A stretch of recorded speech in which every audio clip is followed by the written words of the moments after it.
The Wednesday week is sponsored by the Riverside Cafe, the perfect place for a pre-match pint. There's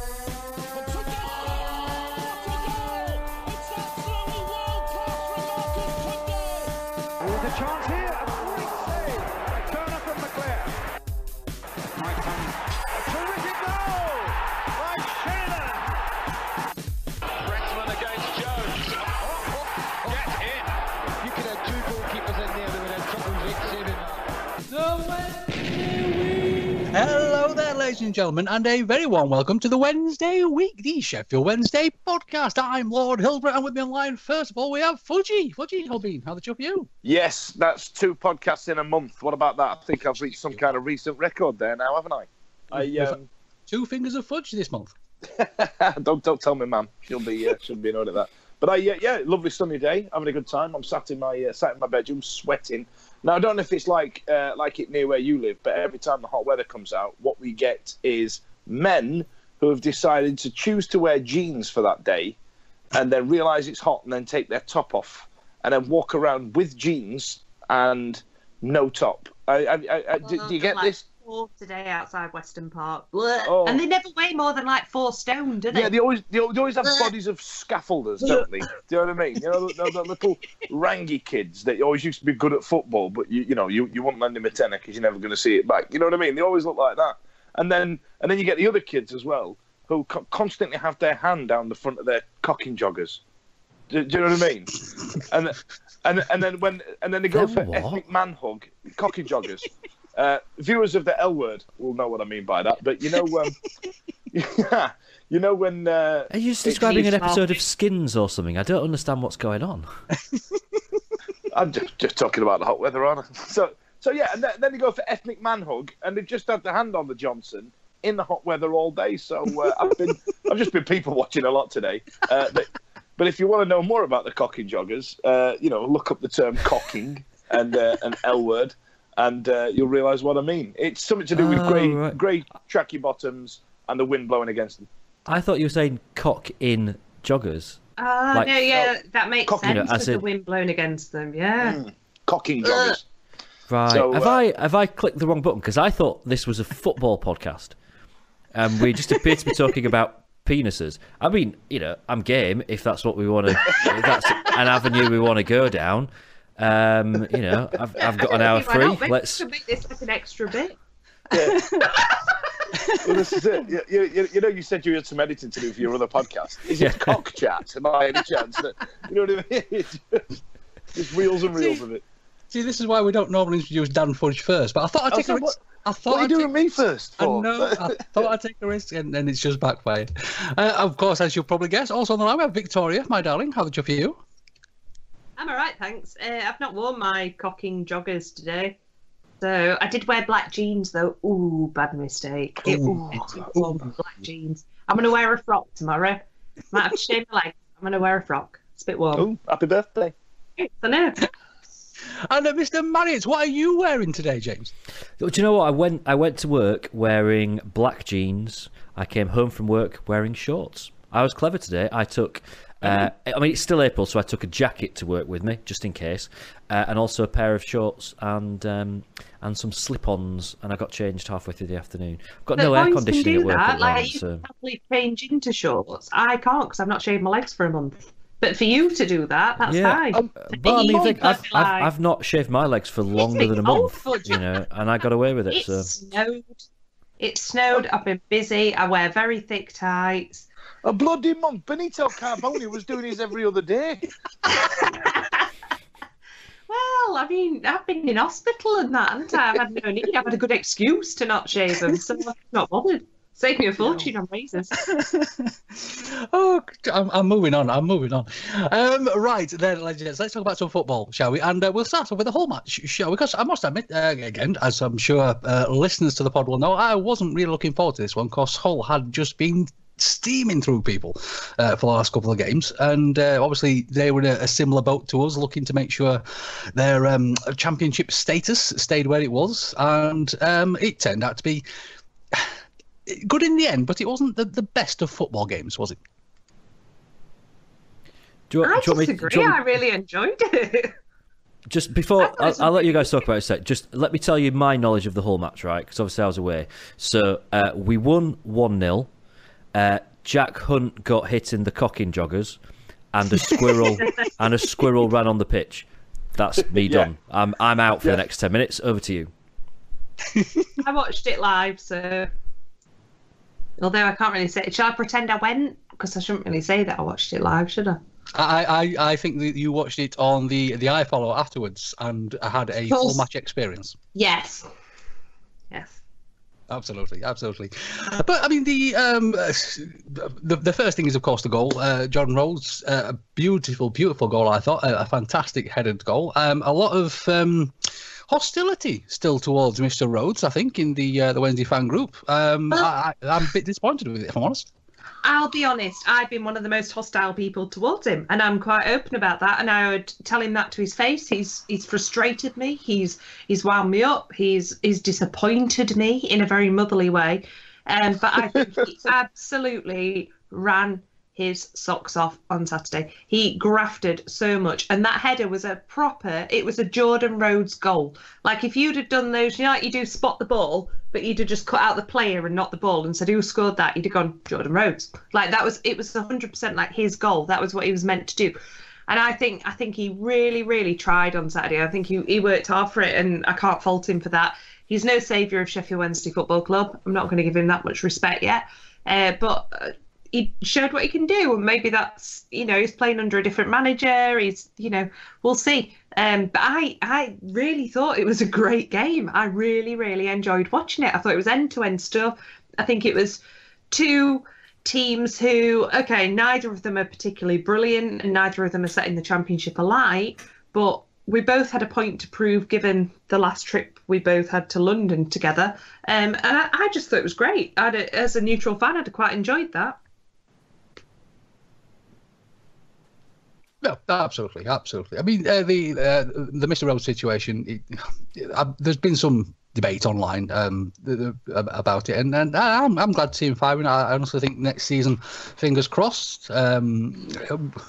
Saying that, we're going to have 1 million strikers back next season, aren't we? Hopefully, he'll be coming good. I don't understand it.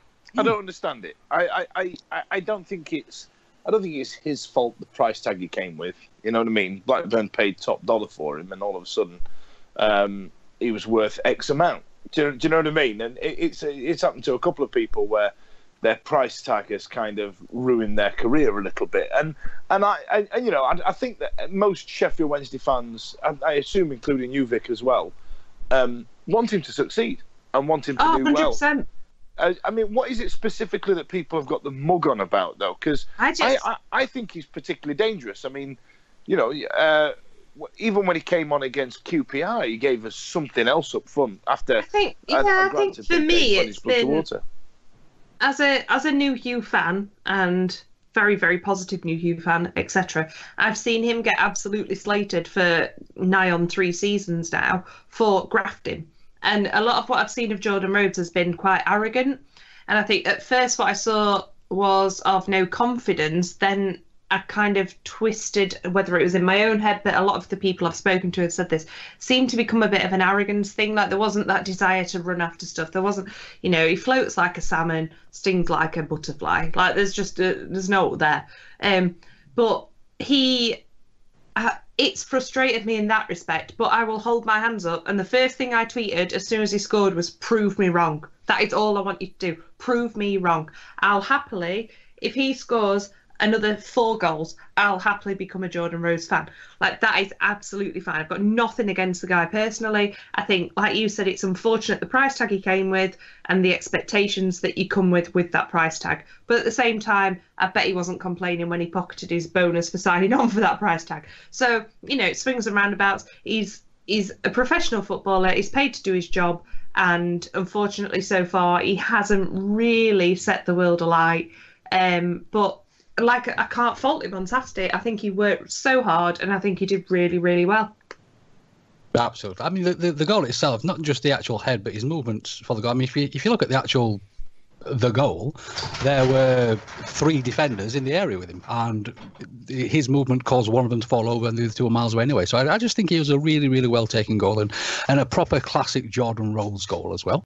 The other incidents involving lovely balls from that game, as James mentioned earlier, was Mr. Hunt's unfortunate incident in his gentleman's area. Because up until that point, I thought Jack was having a wonderful, wonderful game. And then he got hurt, didn't he? It's the one we all wince at, isn't it, on the stands, where there's that silence that descends, ooh, you know what I mean? And then it's just... And then people looking at each other with that kind of 80s Prince Charles impression bottom lip where we go, oh, you know what I mean? We've all done that. Yeah. I tell you what, although as daft it sounds, I know we're having a joke about it. I know this probably falls into the other podcast we referenced at the top of the show on Penis Chat. But but for Jack to tweet about it himself and for the boss to talk about it, it must have been a pretty serious injury. Do you know what I mean? There must have been some actual damage there. Actually, he did cry. Like, he was on the floor and, like, he got treatment and stuff, and it was all like, oh, good up, Jack, you're fine. And he was getting booed by their fans and all sorts. And then he stood up, and watching him play was more painful than watching him get injured, because he honestly, it was like someone had just taken a sledgehammer to his knackers. It was awful. I don't mean to be rude, Victoria, but you have no say in this discussion whatsoever. You do not know. I think once a month, my lord, I can fully appreciate the pain that is. And not unless somebody ran up and kicked you in the leg area. Like 10 children, you have no say in this whatsoever. This is why I have no sympathy for her when it comes to screaming and shouting on the table. He looked in a lot of pain, and I appreciate that. And he came back on, and he couldn't continue. However, he didn't look in that much pain on Snapchat that night. So I'm just throwing that out there. You know, it's just you know, if you were in that much pain, won't be clubbing, and you know, you just don't know. You just don't. I'll tell you what, unless you've got ice cubes down his pants, you do. It's that pain you get. It's that twang that you get in the pit of your stomach, and then trying to run after it when you get a hit in the knackers after you played football. Have you ever seen those Miguel Vieira training balls that he's constantly peddling on Twitter, where you've got a ball attached to your neck, and then you're literally just doing kick-ups with it? I can imagine that's what it's like running once you've had one in the misters. Do you know what I mean?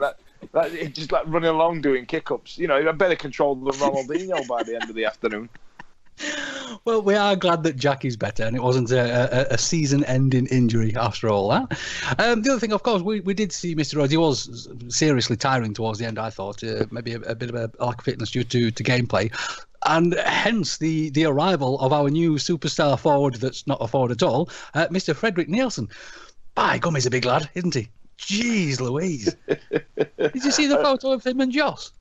Yeah. I remember he played in the pre-season friendly, the first against the reserves, as it would be, that we had at Hillsborough. I think it was on Hillsborough the Fun Day, wasn't it? On the that we have in Hillsborough Park, they had an interclub friendly, and everybody was on Twitter like, you know what I mean? Who's this guy? Who's this guy? And Christ, he's a big lad, isn't he? Yeah, he's a big stag. And it's nice to see him get some game time, actually, because he was quite unfortunate at Nottingham Forest not to get much. And the fact that we're giving him a rollout gives us another edge. Because I think, was it you that tweeted it, Lord H? The Venancio tweet. I mean, whether he's going to stay with us, yes. Are we going to see him next season? I think that's the podcast account tweeted that one. Oh, did it? The mythical account that runs itself that makes these videos. Yeah. No, I think that's actually a great discussion, and I think a few of the responses we got were quite measured. You know, I wouldn't be overjoyed if he left. I wouldn't be down if he stayed. A lot of them were, I'd happily keep him as long as he's a squad player. I think that was the general consensus of it, wasn't it? Yeah, pretty much so. I mean, he was, because I thought Venancio had a really, really good game against Hull. I thought I made some critical tackles and things, and you don't hear much about him in the sort of the post-match discussion, really, do you? He sort of just does his job, and that's why the podcast account sort of asked the question, and I think the majority, I'd say probably 90%, said, yeah, absolutely keep him. Maybe not as a first-team player. The odd people that said, how did it take him that long to get to be a first team player, etc., etc. I don't know. I mean, personally, I think sort of line 2 top class squad player. I've been really super happy with him. Obviously, it looks as though Mr. Lubens isn't going to be much longer at the club. We have got these young stags coming through, but I don't know. What do you guys think? Would you like to keep him at Hillsborough? Where do you think his role lies? I pretty much agree with the general consensus. Keep him in as a squad player. I think Dom Howson last week did a very good article about players that we miss and who we've not recovered, who we've not replaced well. And one of those players was the I can't believe I've just forgotten his name, even though it's about to speak about him. The midfielder. Alex Lopez. Sorry about that. Christ, that was embarrassing, wasn't it? But yes, Alex Lopez did a great job every time he came in. And I think the point that Dom was making, and I think he did it really well, was that when it comes to reserves and backup and depth, we're kind of struggling now. We're relying on children sometimes, and I think that Venancio definitely fits in that upper class. What's the term? Upper class reserve player? Is that a thing? Do you know what I mean? Yeah, absolutely, absolutely. It makes perfect sense. You just made that up. I don't think he's good enough, if I'm honest. I don't see a lot of difference between him and Vincent Sasso last season, who wasn't really good enough. Vincent Sasso scored 2 goals in a match, and he's a cult hero. Yeah, I think it depends what we're aiming for next season, doesn't it? If we're going to be kind of like a mid-table, maybe just dropping into the bottom half of the table team next season, then Venancio will probably do an all right job as a backup. But if we're serious about making a push for the top 6, we've got to be aiming for better than Venancio. Absolutely, and again, it's going to cost. It costs you goals when he plays. It's going to cost you goals over a season.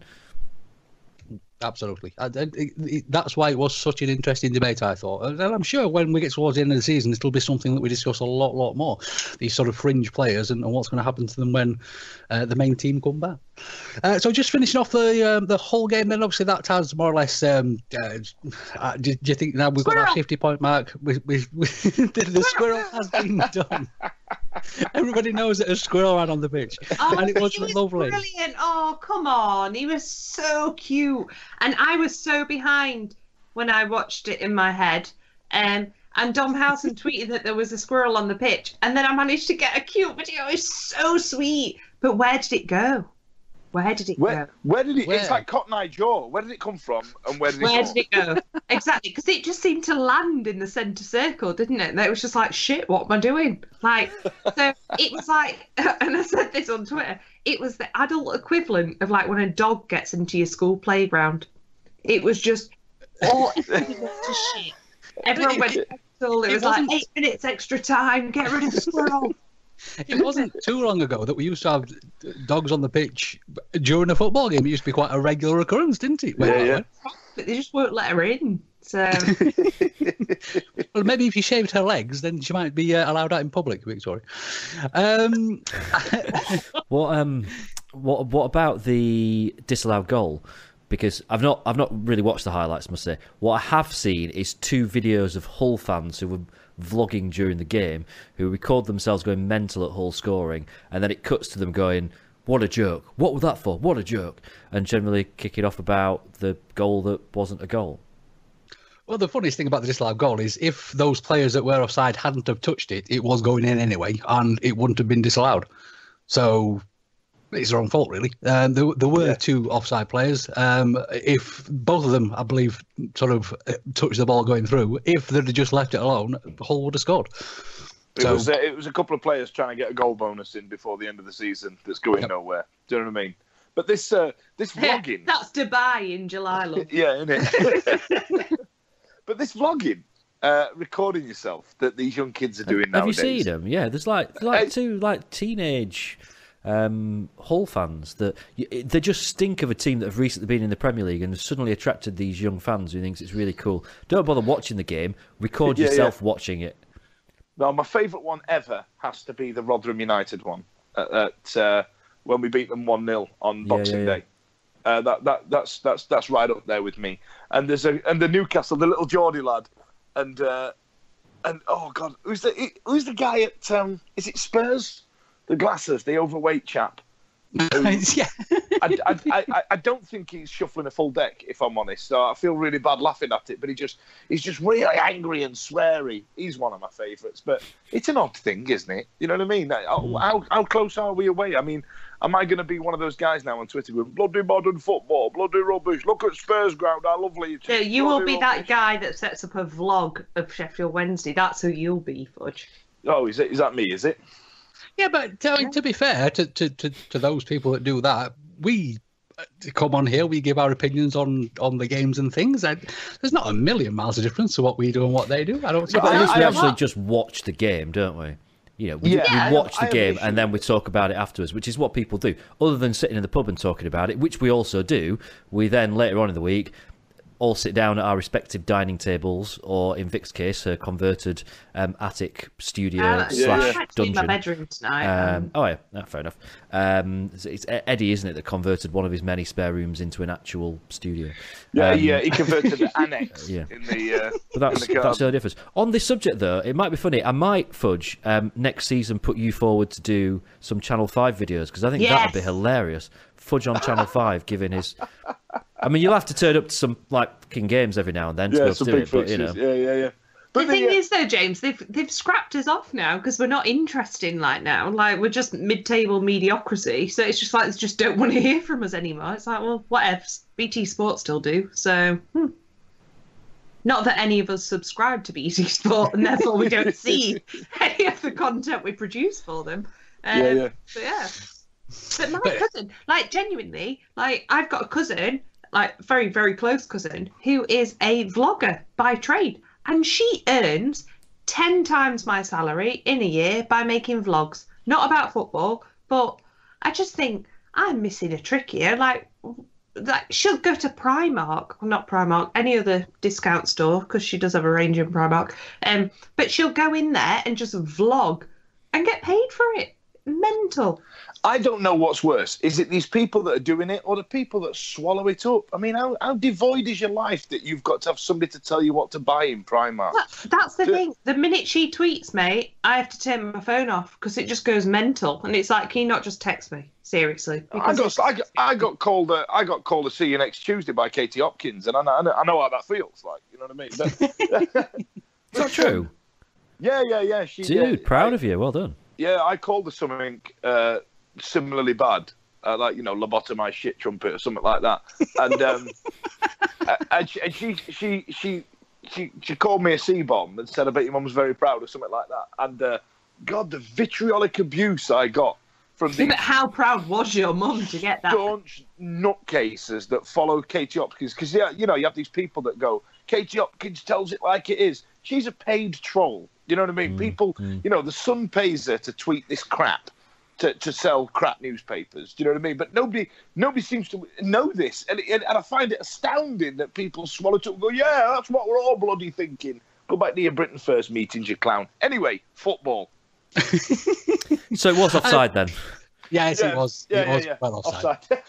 But again, we did. There was a lovely video, if you want to have a little look at it, posted on our social medias of the celebration of the Hull fans and a zoom in on the crowd, and a lovely lady thoroughly enjoying herself celebrating the goal until it was pointed out that it wasn't a goal.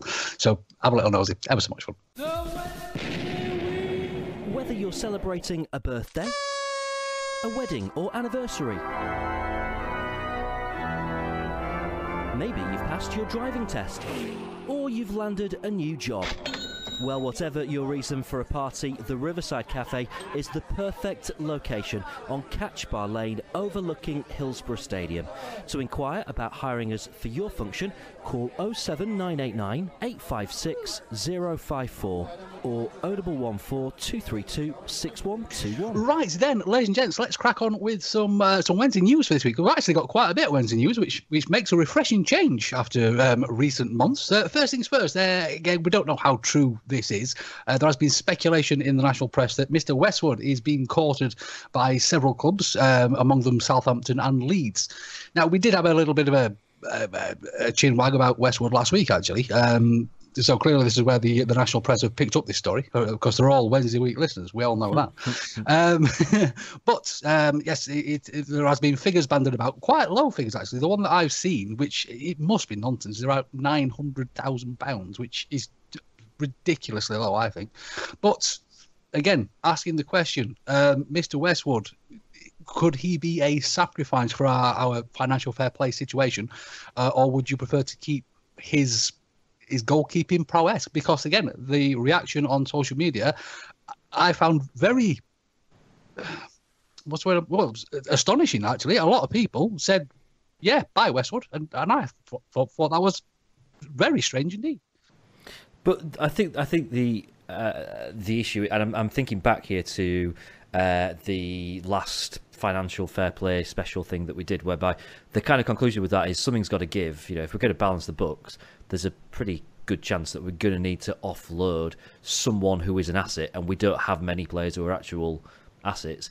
And Westwood, at the age that he's at, with the other people that we've got in that particular department of the pitch, might be the most obvious kind of sacrificial lamb if we're going to bring some money in.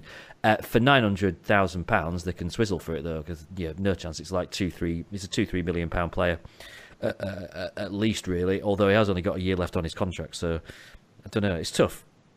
Thing is, I guess my question back to you would be: all right, if we say right, we'll keep Westwood, what are we going to do to balance the books? Because we've got to. We can't keep Westwood and give a contract to Venancio and give a new contract to Nuiu and not get rid of someone, because the books just will not balance. So who are you going to get rid of? The players that we've got that are actually assets. You've got Eddie. Yeah, let's sell him. You've probably got 3 goalkeepers who are all assets. So you could sell any one of those 3 and make a decent amount of money on them if you wanted to. I think we probably all agree that you don't want to sell Wildsmith, you don't want to sell Dawson, they're the future. What else? We've got Tom Lees is probably an asset, although with his injury record, I don't know how much of an asset. Bannon would probably get a substantial fee. Forestieri, Lucas Zhao, Adam Reach. Is that about it? In terms of players that are actually worth, At the minute, I think New will go for a considerable amount with his current form. If you look at what Gary Medina out of contract, though, isn't he? So he wouldn't go for anything. 8 figures. No, 8 figures. It's math. Well, he's got about a month left on his contract, so he's worth about 45p. No, well, that's bollocks. No, he. I think you. I think Jock has said that he is key to next season, and therefore I think a 10-year deal is quite acceptable, and thus he will be worth about. Well, if Jordan Rhodes is worth 10 million, 35 for Ratty. I'll tell you what. I was trying to have a reasonable adult conversation, and No, I feel like I'm on storage hunters. It's like he's a $12 bill right there. Like he's just sorted, absolutely. Storage hunters. Is that the bloke that goes 12, 14? No one's saying anything. Exactly. I'll tell you what, actually, with Jordan Rhodes, I meant to say this earlier when we were talking about, did anybody notice the difference in shape that he is? He is in a significant better shape than what he was when he first signed for us. He looked a mess earlier part of this season. He'd not shaved, he looked overweight, and he seems to be looking in better shape. Keep an eye out for that, kids. But in the interim, I think George Hurst might generate a bit of money, not a lot, but he will though, won't he? Because he's got no contract. Yeah. We get a pay. Yeah, but we'll get something from the tribunal. Same for the other lad as well. I can't remember his name right now. Who's the guy that played a few games? Sean Clare. He'll be. We'll get a bit there, but not enough to kind of balance things. We're not saving anything in terms of wages with those two. I think looking at the team, where if one of our superstars, for the want of a better phrase, did leave, we would be covered. The sensible option is Westwood, isn't it? Because we do have Joe Wildsmith, who has done a decent. Let's face it, he's not as good as Westwood just yet, but he has been doing a very, very good job. Considering that he was sort of thrown in at the deep end, I think he's had a wonderful season. So if we do have to let go of one of our higher earners, shall we say, I think Westwood would be the most sensible decision. From a fan watching football, I would hate to see him go. But that's football these days, isn't it? Yeah. But just today said there's been no formal approach. And like I said on my big long rant about QPR last week, Joe Wildsmith was bloody rubbish. You know what I mean? He still has a lot to learn to be the real deal. So who do we replace him with? Are we suggesting that, we're all right, we've got a couple of young kids, we'll be fine without Westwood, or do we fight to keep him? For me, it's a no-brainer because I think that Westwood's one of the best keepers in the league. But, so who are we getting rid of then? Well, as James says, I think the players that he listed, I think players like Reach are. I mean, he's been our standout player of the season for me. I think he's been incredible. And but as daft as it sounds, I don't think we'd recoup the money we paid for him. I think we'd probably get Reach? about the same. Yeah, make about $500,000. Nah, Reach should be worth about £8-9 million now. He's proved himself to be versatile, can play across the pitch. He's still young. He's learning. He's stepped up. He's shown that he can be a leader. He's captained the team. He's a massive asset. He's probably the biggest asset that we've got right now. Worth way more than we paid for him. Way more. Well, he was our club's top signing, wasn't he? Before Rhodes, he was. Was he £5 million?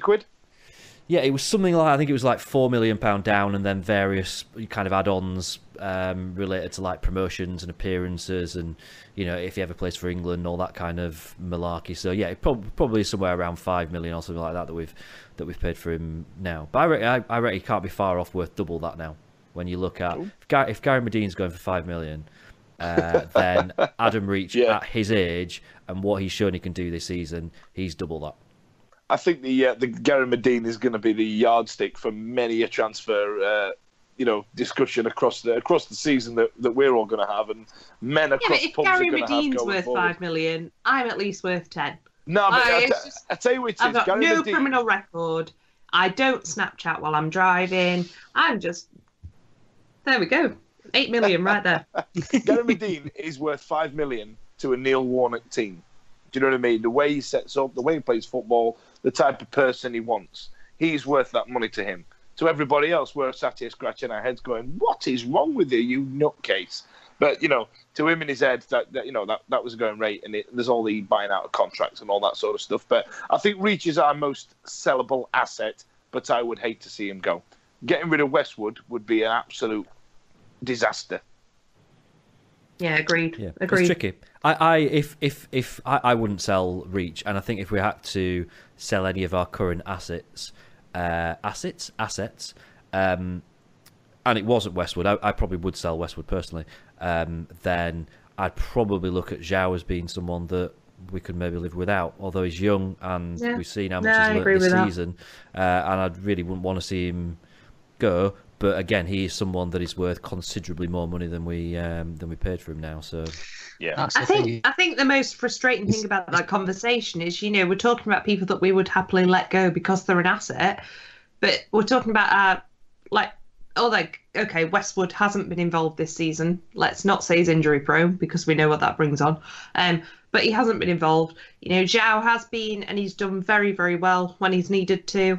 But he wasn't first choice striker before the injuries, because we were trying to develop him, and that's fine. Reach, I think, like we've said, was a massive signing. We'd spent a lot of money, and we expected a lot from him. And I don't think I'm unfair in saying that it's only been in this season, really, or the last half of the season, that he's proved that worth. I think he really struggled to find himself at first, and Carlos played him all over the pitch. And I think we've really sort of found a niche with him now, that we found his place. But I just think it's really sad that, they're the people that we might have to give way to, when actually we're a very, very wealthy club, albeit not in financial fair play rules. But that we would even have to consider getting rid of people, when we have got a massive backlog of players that will be disappearing in the summer, with your likes of Wallace and maybe Hutchinson. There are quite a few people that are on big money that will probably leave. I think it's going to be a very, very interesting summer. I really do. And it's obviously in a positive and negative way. I mean, we're not suggesting that these players should be going, but it's just a case of they may have to, as James said, balance the books. And although those players leaving would remove some financial bits and bobs from the wage bill, we do have to have some money coming in as well. Right, then, ladies and gents, so next little bit of Wednesday news. Mr. Chansiri playing on the football pitch at Hillsborough in the charity game. How lovely was that to see? I mean, how many owners would do that? I thought this was absolutely brilliant, and I kind of got a bit angry at Sheffield Wednesday Twitter, mocking it a little bit, because I kind of thought, like you just said then, Lord H, how many other chairmen across the leagues are going to do that? I think it's absolutely brilliant. And him going up, that photo of him going up for an header and all that in his little trackies. I thought, I mean, this guy is a billionaire. You know what I mean? In his cocking joggers. In his cocking joggers. And, yeah, innit? You know what I mean? He bombing up front in his cockers. And I love it. I think, I think it's outstanding. And I think our fans should lay off him. I know that Twitter's a toilet and everybody, like I think it was Atty New, said, people find something, try and make it funny and try and get numbers. I mean, it's entirely my entire Twitter, feed. It's like Atty New looked at mine and went, yeah, that's what Twitter is. But yeah, I thought it was great, and I thought it was kind of lovely in a way as well. Yeah, no, it really was nice. I mean, the actual the event itself was smashing. People seemed to be enjoying about all this as well. And of course, we saw goals from John McClure of Reverend of the Makers fame. And I don't know if you guys, obviously going back to the teenage vloggers, Mr. Brad Garside scored an absolute bona fide thunder chuffer at the Cop End at Hillsborough as well. Which, let's face it, we'd all love to do it, wouldn't we? We really, really would. Fair play to that. Wasn't it was it last minute or injury time winner and they were 4-1 down and they won 5-4 or something? You're like, bless the lad, that is stuff that dreams are made of, isn't it? The Cop End of Hillsborough last minute winner when you've been 4-1 down, that's brilliant. Oh, it was fantastic. So if you do get a chance to see those goals, pop over to Brad's Twitter. You'll find them all over the YouTubes when it comes to blogging and things like that as well. And yeah, it was just lovely. Really, really was. Other little bit of... I got it. Is anybody a bit pissed off that none of us were asked to play? No. We've been doing this show, what, 7 years now? 8 years? You had to apply. You didn't apply. Tough shit. We should just be bloody asked. Are you telling me John McClure's applied? Nah, bloody hell. Don't you know I am? I am Fudge off the Wednesday Week podcast. How dare you? How dare you? Should have had a written invite in gold. What's the matter with you? It's not on, Fudge. It's not on. People do not respect your vocal attributes over Wankers. It's just not on. Right. Obviously, the other somber Wednesday news this week. We can't let the podcast go by without mentioning that Sunday did see the 29th anniversary of the Hillsborough disaster. There's nothing that we can say that hasn't been said a million times, but we do have to remember what happened on that day. Make sure that it never happens again. We've all said it a million times. Nobody should go to a football match and not go home. So please do be aware that those people are in our thoughts.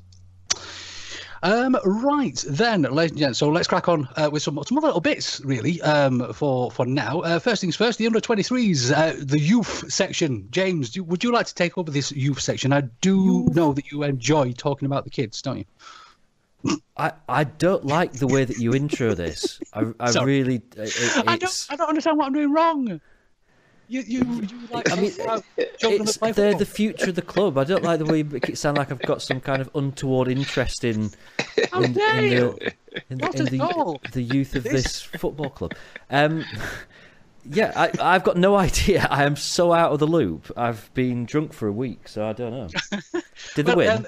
Didn't they win something like 5-1, 6-1, 10-1? They won. The one. Did the win? Fudge, are we still recorded? Are we still recording?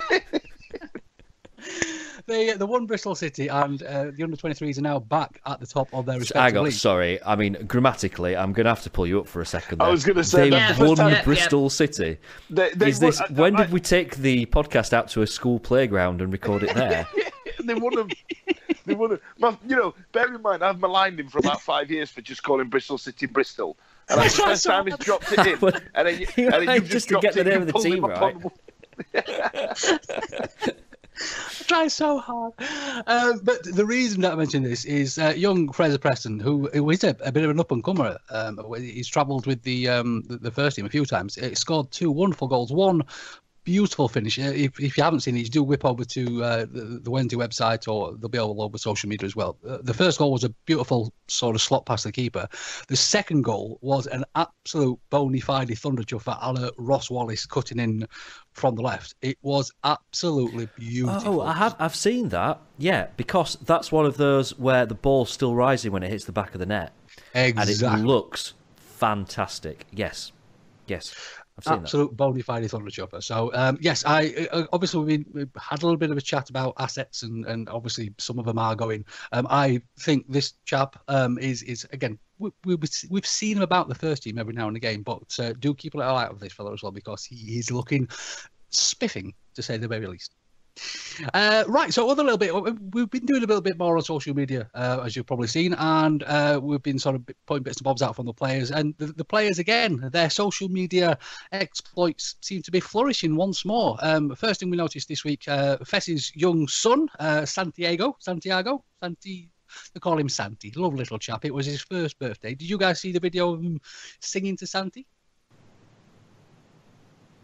No, I didn't. I think that me and him share a birthday. You do, James. I think it's actually the day before, but clearly, I think Fessy was trying. All right, bollocks to it then. Move on.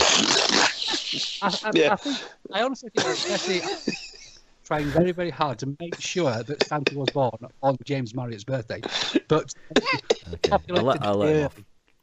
But they had a curry the night before, and we all know what happens there. You know what I mean? And then by the time it's James' birthday anyway, we're all birthdayed out. Nobody wants to talk about a birthday after little Santi. So, sorry, mate. You know, you're like having your birthday on Christmas Day. Do you know what I mean? It's just, sorry, pal. But again, one of the reasons I mentioned this is the birthday celebrations. There was some photographs popped out from Fess's Twitter account. From Fess's Instagram account, and obviously there was Zhao there was New there, Lubens and family. The actual video itself of the singing came from young Miss Lubens, which was fantastic. Johnny, of course, I'm sure Johnny's probably grandfather to to young Santi, bless him. But he just shows. I think you mean godfather. Godfather, yes, I think you're probably right to do it. My apologies. Godfather to young Santi. If the baby didn't come out with that blonde mop of hair that they do on that wig, I'd have made my bloody day. But there has been some lovely videos of the little chap as well. I don't know if you saw when Fessy was injured. He put him on the luggage rack at the airport, and he sort of whizzing past through the luggage and things like that as well. It was beautiful. It was really, really lovely. And again, I don't know what it is with the social media, or if I've been noticing it more or what, but the players just seem a little bit more freer to post and to do these things. And of course, we did see a massive congratulations to Mr. and Mrs. Kieran Lee for the birth of their third child, this one. Go Garatelli. 3. Their third child? Are you winding me up? Get a hobby. They've only been together about a year. Well, clearly, Mrs. Lee shaves her legs. No, it's their first child. What you want about the third child? Where's that come from? That's what my research could be wrong. If it is wrong. Thoroughly. But yes, congratulations, Mr. and Mrs. Lee, on the birth of lovely little baby Madison. She looks like a proper little sweetheart. I'm sure we've talked about Kieran Lee's missus giving birth before. I reckon it's the second child while we've been doing the podcast. Jack Hunt's missus we've talked about before. No, it's their first baby. Trust me, it's their first baby. All right. Answers on a postcard, we're ladies and talking gents. about players' children quite a lot. I think we should move on. I'll tell you what, just as a side note, kids, if you're listening to this, one, apologies, about the language and that. But 2, there is a different Kieran Lee that does a completely different job. Now, if you do come across that one, you've spelt it wrong. Never Google his name. So Google Kieran Lee footballer. That's the best thing to do. Or, if your parents find your search history, you're going to be in a bit of trouble. It's a great excuse, Fudge. It's a great excuse for search history. I was just looking for football, and you will see if you do Google that other chap exactly how little baby Madison was made in the first place. Right then, ladies and gents, so let's crack on with our preview for this week, shall we? Of course, we have the upcoming Reading game to look forward to, sort of. I must admit, I mucked up on the socials this week and I completely forgot about the Reading game, but went straight for Wolves. So if you did send me any thoughts on the upcoming Wolves game, my apologies. So, did you want to talk about Wolves away? I really couldn't wait. I was going to say, was that psychological? Do you think it was just in there that all you wanted to do was talk about Wolves away? I've got videos, I've got T-shirts ready for Wolves away. Honestly, it's going to be wonderful, but we do have to wait another week for it. So that was my fault. I apologise. But we do have the upcoming Reading game. Obviously, Reading, I think Reading are still looking over their shoulder. They're only 5 points from the drop zone, and they're not having a brilliant time of it at the moment, are they? I think Reading and Sheffield Wednesday are great poster boys of how transient this league is. You know what I mean? How well it can shift from good fortune to pish in an absolute, in a heartbeat. We've complained about our season all season, and they've just been as bad, if not worse. They got rid of Jaap Stam, didn't they, a few months ago, and they've not steadied the ship. There is a definite danger of them going down, but I think that the bottom three are probably going to be the bottom three anyway, because I think we're mathematically safe, aren't we, or near us, damn it. Were we really worried about relegation? Were we really seriously worried about it? I was, yeah, absolutely. Yeah, so was I. It was a real struggle a few weeks ago to see where after the was it the Bolton game where they equalised in the last minute? It was really hard to see where that next win was going to come from. I genuinely, you look at the fixtures and just think, well, it's not that one, and it's not that one, and it's not that one. And thankfully, what actually happens is that when I leave the country, they win, and I've left the country quite a bit over the last few weeks, and that's ultimately. I'm not saying that I've saved our season here, but I've just looked at the stats. That's all I'm saying. Figures don't lie. But I seriously was. I think you're probably right in terms of the fact that I think Reading. It would be a real surprise to see Reading get proper dragged into it. However, I think that Birmingham are the team to keep an eye on. I can see them getting dragged back down into it. Yeah, I think you might be right. They've got some pretty horrible fixtures still to play. And they can't seem to string any kind of form together. 1 week they'll get beat 1-0, 2-0, then they'll spank somebody 3 or 4-0, and then just get knocked right back again. They can't seem to get any kind of momentum. Is the word? But personally, from a Sheffield Wednesday fan, it'd be nice to finally get rid of bloody Burton, if I'm honest. Yeah, I would, purely from a selfish point of view, Reading would be the team that I'd pick to go down, because I don't enjoy going to Reading. I think it's a bit of a rubbish trip down there. It takes longer to get to Reading on the train than it takes to get to London, even though it's north of London. So I certainly wouldn't shed a tear at Reading dropping out of the league. Although it is the easiest ground for me to get to come and meet you. Although it looks like Saints are going down, so Saints away day, lads. What are you saying? Climb on.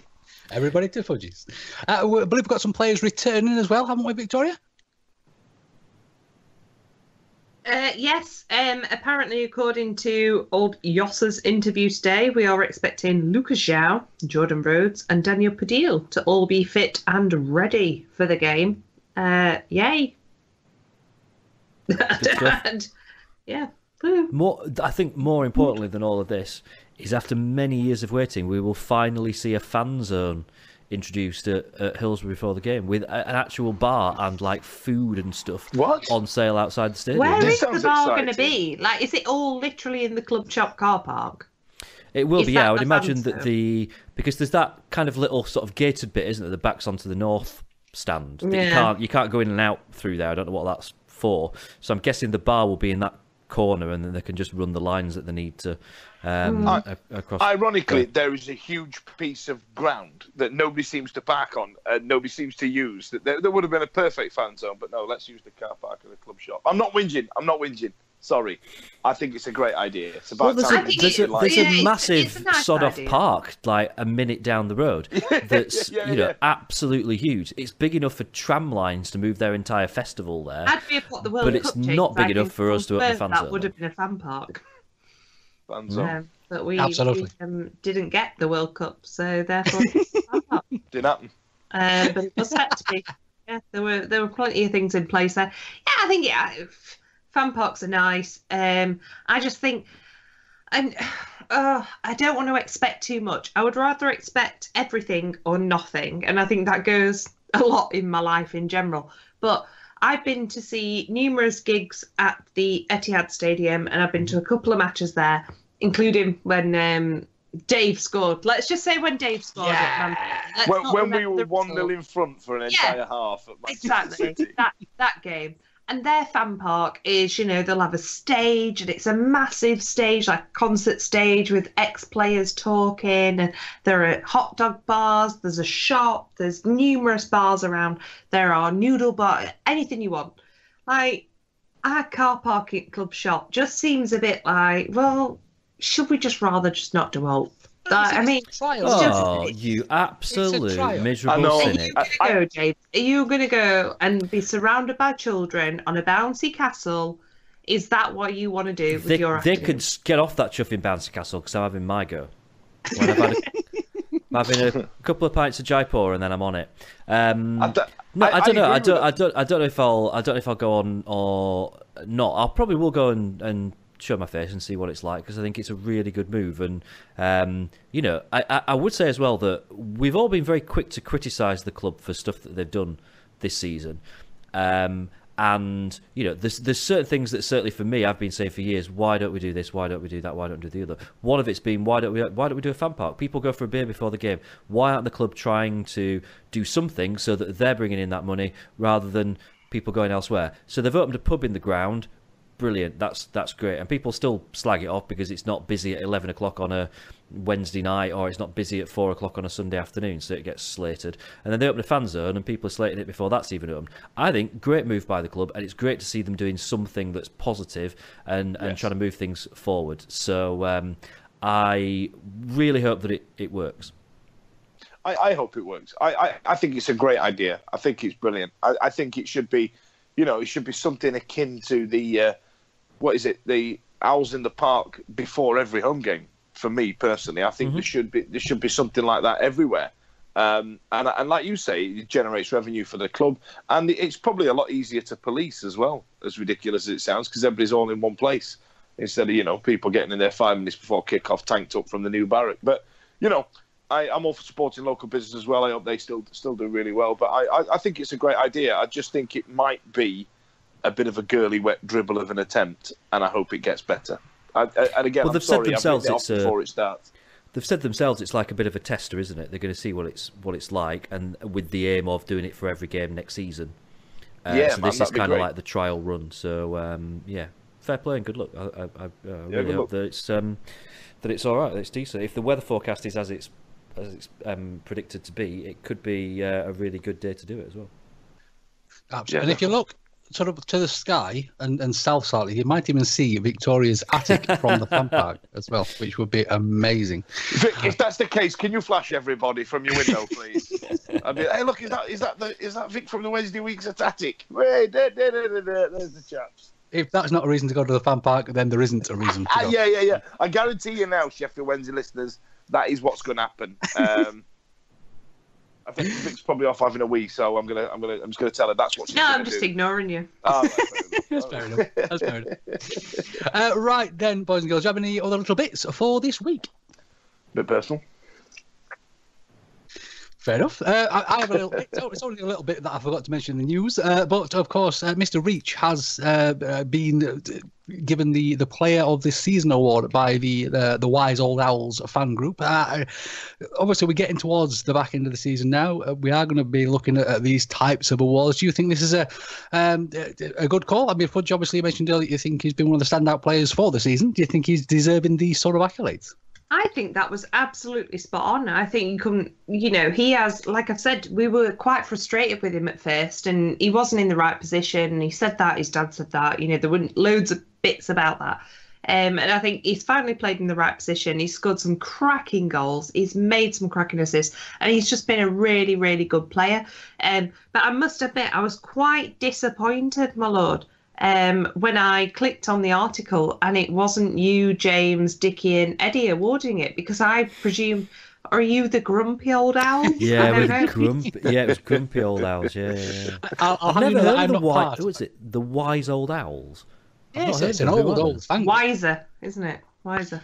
They tend to be fans of the older generation, shall we say. I was arguing with a fan of the older generation on the social medias this week. I have the utmost respect for anybody that's been watching Sheffield Wednesday for 60 years. But if you have been, please don't discount us poor young whippersnappers that have only been watching for 30 years, because we have an opinion as well.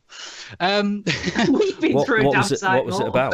The last 30 It was about, well, you started off about Jordan Rhodes and sort of went on from there.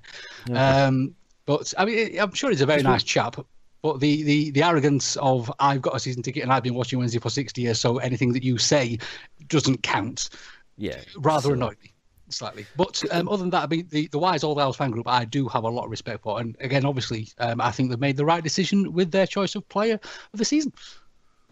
Yeah, I totally agree. The reason I asked you that is because I know both me and you got in actually a very polite conversation rather than argument, but certainly, disagreement with someone. Because Adam Reach still does seem to divide opinion among some people. Some fans still think that he's lazy and that he backs out of challenges and he just kind of runs around, doesn't really know what he's doing. And I'm like, I don't know if I've been watching the same team as some other people, because I genuinely feel this is the guy that saved our season he's the only one pretty much in the entire team that's actually stood up and been countered, and certainly kind of taken the mantle of being the leader. So yeah, I mean, very well deserved. And you kind of, I'd expect that he should pretty much, it should be a clean, across the board. He should win pretty much every one, shouldn't he? This season, it's difficult to see who else there is that can really kind of. Yeah, there's going to be Dave Club that can get together on a Wednesday night. They're going to be sat there, and the player of the season for Dave Club has got to be Dave under the duvet. I was going to say, my lord, have we had the trophy made yet, or are we still in negotiations for the prize? To be fair, I mean, the actual Dave Club awards, little Oscars that people get at the Oscar ceremony, it's essentially just one of them with Dave's face on it. So clearly he's going to win them all. But unfortunately, he has not yet replied to our invite to spend the night in Victoria's attic with me, Victoria, and the rest of that. Yeah. I am very surprised by this information. Right, does anybody else have any other little bits for this evening before we close the show? Nope, fantastic. So, ladies and gents, if you would like to get hold of Fudgy on the social medias, first of all, and find out exactly what didn't happen, where can we do that, Fudgy? Well, if you want to know what didn't happen, what didn't take place, I'm at Dan Fudge on Twitter. Come and say hello. And I've just, actually, after mentioning it earlier on, I tried to find the original tweet where Katie Hopkins mugged me off.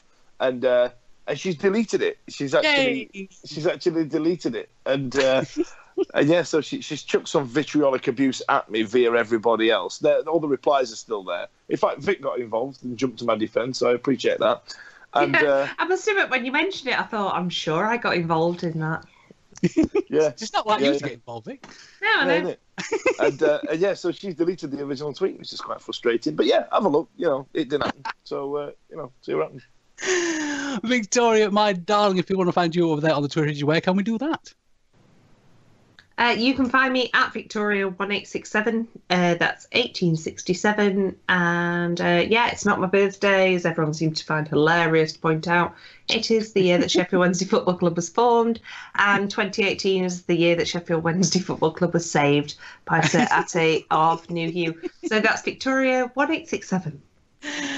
Jamesy, oh boy, where can we find your bits and bobs over there on the socials? I am at James Marriott, which is 2 R's, 2 T's, no 1, no 8, no 6, and no 7.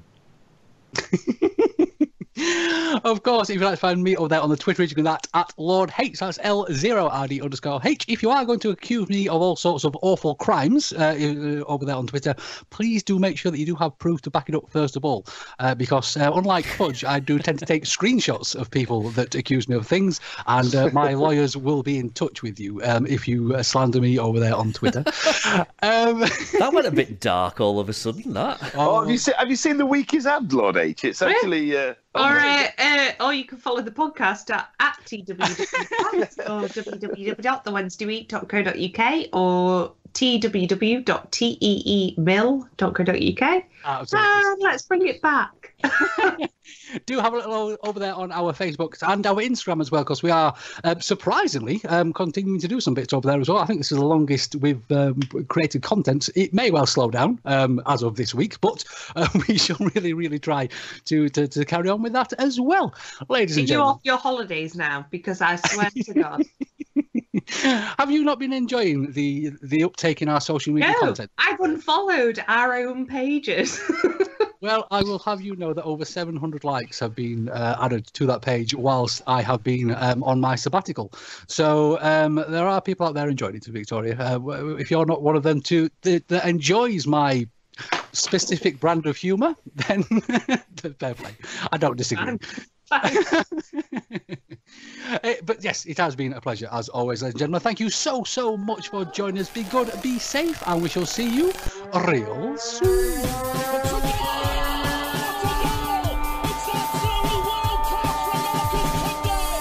There's a chance here, a great save. A turner from McClair. Might come. A terrific goal by Sheridan. Brexman against Jones. Get in. You could have two goalkeepers in there, they would have trouble mixing